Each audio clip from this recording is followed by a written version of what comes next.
अंतर 448 है।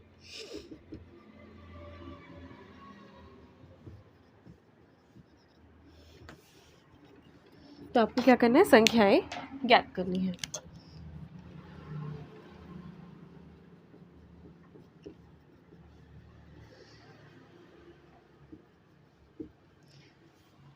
दो संख्याओं का अंतर 14 और उनके वर्गों का अंतर 448 है, संख्याएं ज्ञात कीजिए। सबसे पहले हम संख्याओं को मान लेते हैं। मैंने माना संख्या x व y है, माना वे संख्याएं x व y है। ठीक, अब दोनों संख्याओं का अंतर कितना है, 14 है। ठीक है, तो इसका मतलब क्या होगा, अंतर मतलब क्या होता है, घटाना होता है। ठीक है, तो माइनस करेंगे यहाँ पे।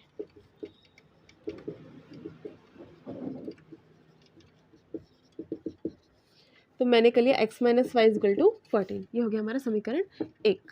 अब प्रश्न अनुसार पुनः क्या दिया आपका, तथा उनके वर्गों का अंतर 448 है। दोनों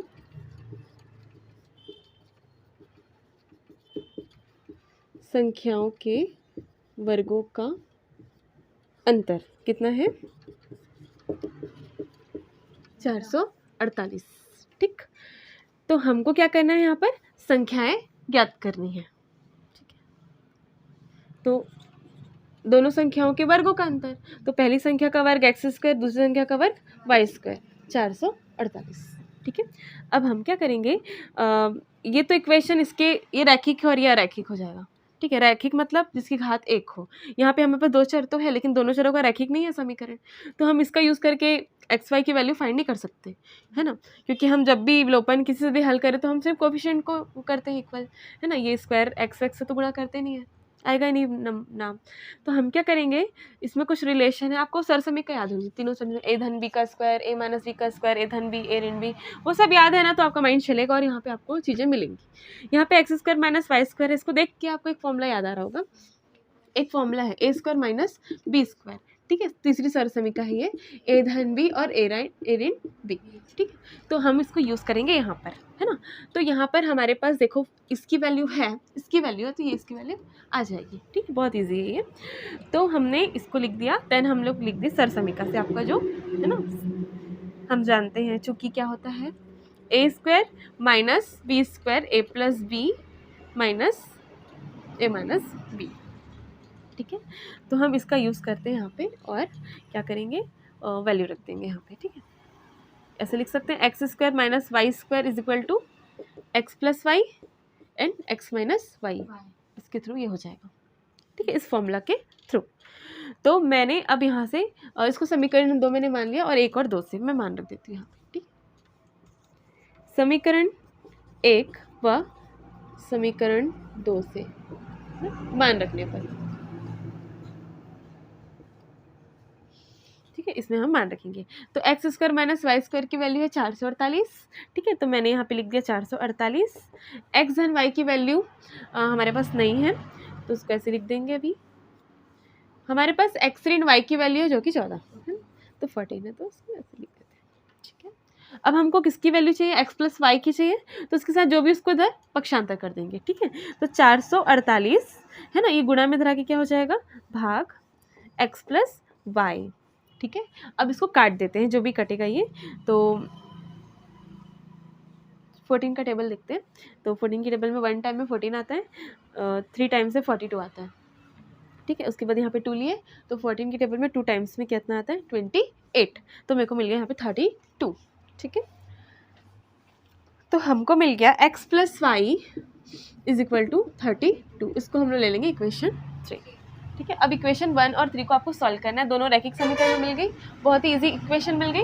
अब हम क्या करेंगे, समीकरण 1 और 3 को सॉल्व करने पर, विलोपन विधि से हल करने पर। ठीक है,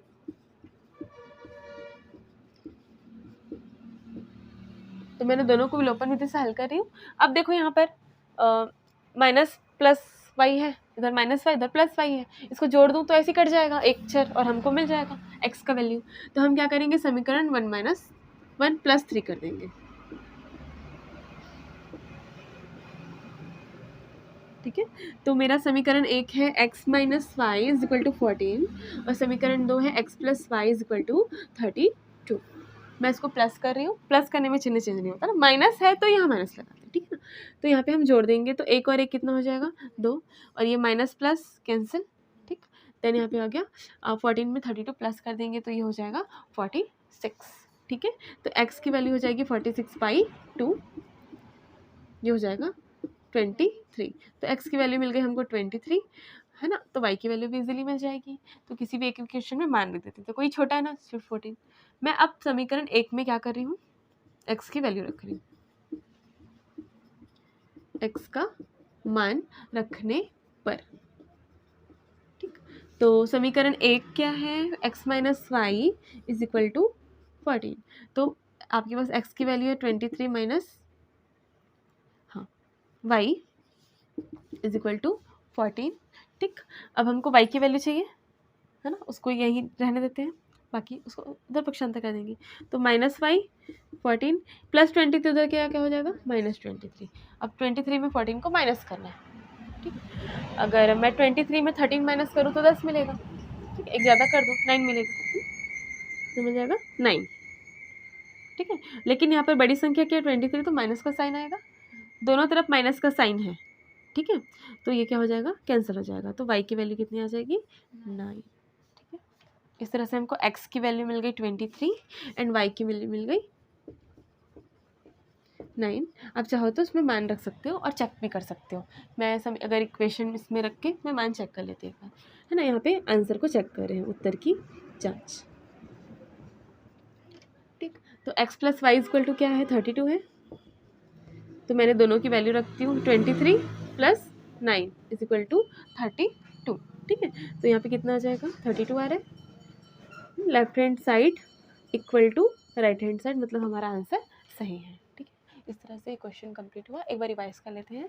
दो संख्याओं का अंतर दिया था तो मैंने दो संख्याओं का अंतर के रूप में लिख दिया 14 आया इक्वेशन नंबर 1। उसके बाद दोनों संख्याओं के वर्गों का अंतर दिया है 448, ठीक है। तो मैंने यहाँ लिख दिया। अब वर्गों का अंतर, वर्ग का अंतर मतलब घटाना, तो ऐसे करके फॉर्मेट में मैंने लिख दिया। जो कि इससे सॉल्व नहीं हो सकता था क्योंकि रैखिक समीकरण नहीं है, तो हमको रैखिक समीकरण में चेंज करने के लिए मैंने यहाँ एक शर्त समीकरण ली जो कुछ इस तरह है, a² minus b² is equal to a plus B a minus B, ठीक है।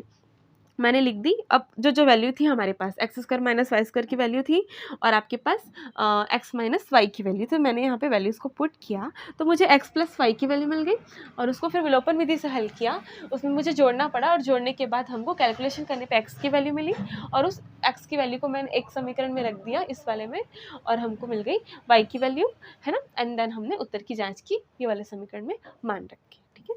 आई होप आपको समझ में आया होगा। And if you have